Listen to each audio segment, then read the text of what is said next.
Hey guys, this is Justin. Hello and welcome to another video. We've got some super fun topics today, but before we begin, if you have any questions about the first two episodes of Skeleton Crew you'd like to see answered in a dedicated video, make sure you leave that down below. I'd like to talk more about the show. Really enjoyed it. If you haven't watched my review of those first two episodes, you can click the link on screen right now in the upper right hand corner. But we've got a few interesting questions. First of all, War General Bones asks, for some dumb, unknown reason, the Juggernaut isn't given a lot of screen time, nor is it utilized well on screen, even though it's an extremely awesome and useful vehicle. So what's up with that? Why even add this vehicle to Star Wars when they're not going to use it right? And Revenge of the Sith actually has an incredible amount of vehicles hidden, sometimes in plain sight, sometimes in the background. The Juggernaut really isn't an example of this. It gets its moment in the sun, but from the droid transports on the Battle of Kashyyyk to the Republic swamp speeder to various military ships, there's a lot in there. And I think a big part of it is George Lucas and ILM realized this might be the last Star Wars film, and at least the last Star Wars film for some time,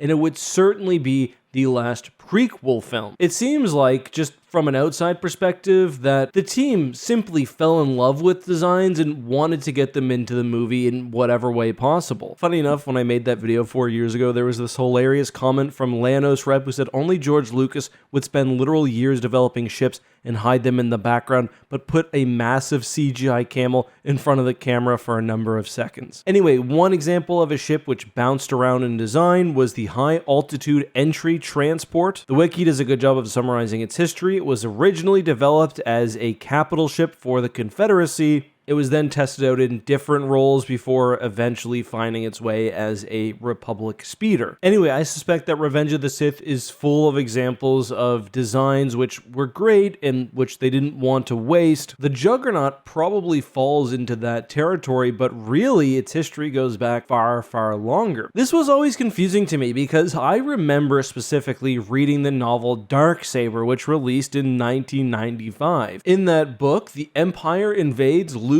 Jedi Praxium on Yavin, and one of the ground vehicles they use is a Juggernaut, and a Juggernaut very similar to what we see in Revenge of the Sith. That's because the Juggernaut actually started off as a potential design for the invading Imperial vehicle as envisioned by renowned Star Wars concept artist Joe Johnston. Now, obviously, in the final film, they went with the AT-AT instead, but the Juggernaut was such a striking design that I'm not surprised it eventually found its way on the screen. What's more surprising to me is that the Juggernaut appeared so infrequently in the Clone Wars, and yeah, I don't have a good explanation for that other than a cost of animation one. But hey, now that we have a fully rendered beautiful Juggernaut for the Bad Batch, I'm sure we'll see it in other forms later on. I will say I'm generally a fan when Star Wars pulls from old concept art, whether for creating a new vehicle or a reimagining of a current vehicle. For example, the Y-Wing in Star Wars The Clone Wars looks pretty similar to some of Ralph McQuarrie's Y-Wing concept art with the unique bubble cockpit. Zeb from Star Wars Rebels is based on Chewbacca's original concept art. The AT-TE, I would say, draws some clear inspiration from Ralph McQuarrie's original AT-AT concept art with the rotating turrets.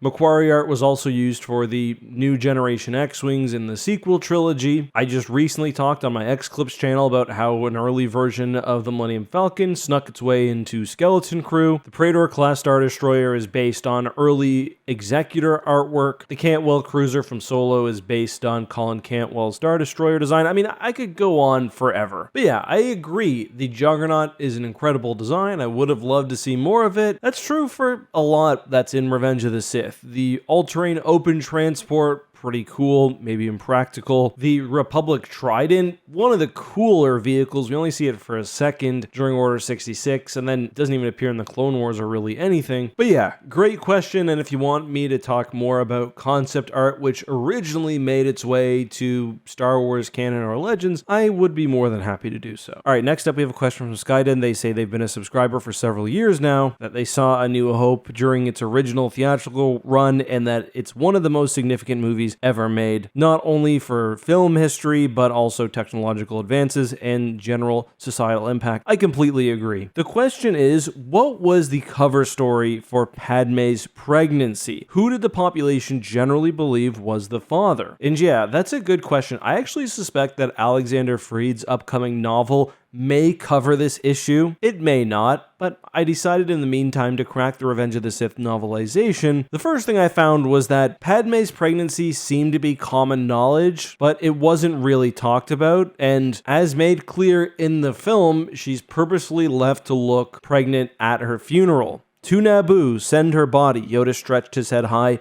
as though tasting a current in the Force. Pregnant she must still appear. Hidden, safe, the children must be kept. Foundation of the new Jedi Order, they will be. The thing you have to remember, though, is that Revenge of the Sith actually only takes place over the course of a few days. I never used to like this fact, but the more I appreciate Revenge of the Sith as like a fully dramatic, almost opera, the more I like it. So we don't know exactly how far along Padme was at the beginning. Apparently, Natalie Portman actually wore the same prosthetic for the entire movie, just hit it with clothes. So I think most of the galaxy had no clue. And keep in mind, the Clone Wars was going on. Later, the Empire fell. Padme's death would have been a big thing on Naboo, where some would have learned she was pregnant, but at that point, all people could do is speculate. Anakin, most of the galaxy thinks he's dead. Most of the galaxy has no clue. They're even sweet on each other. I assume the vast majority of people would just guess that she was pregnant from somebody else on Coruscant, and the discovery only would have occurred after she died. There's a scene in Princess of Alderaan where a 16-year-old Leia meets Panaka, and he's shocked by, well, the book implies how similar she looks to her mother, plus he puts the pieces together with her age, but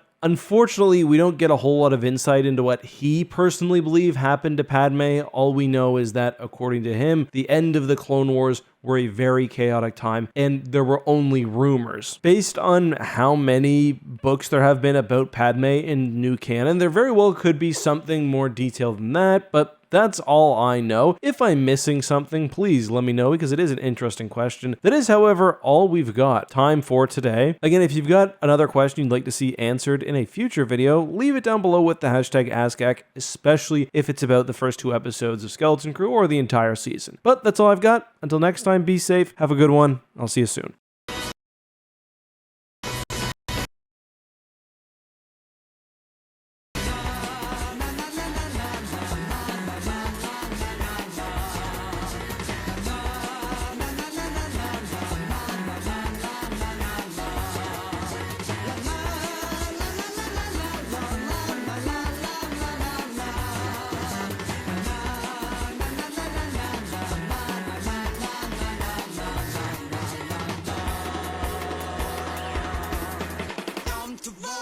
Do your best.